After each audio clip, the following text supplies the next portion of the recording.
আজকে আমার নতুন অভিজ্ঞতা হলো, আমি আরো আগে দেখছি ছোটকালে ভারতে যখন গেছিলাম ইন্ডিয়াতে তখন দেখছিলাম, কিন্তু আজকে বাংলাদেশের অন্তর্গত বা বাংলাদেশের সীমানার ভিতরে এই যে রাবার, হ্যাঁ এটা এখনো যদি সিজন না, এটা সিজন মনে হয় আরো পরে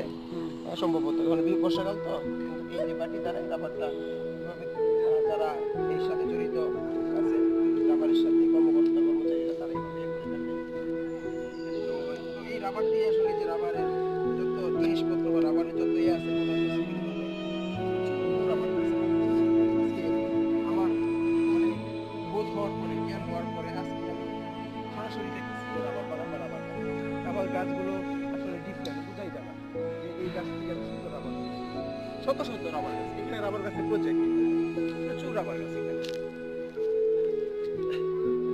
তো আসলে দুনিয়া না ঘুরলে দেখা যায় না যে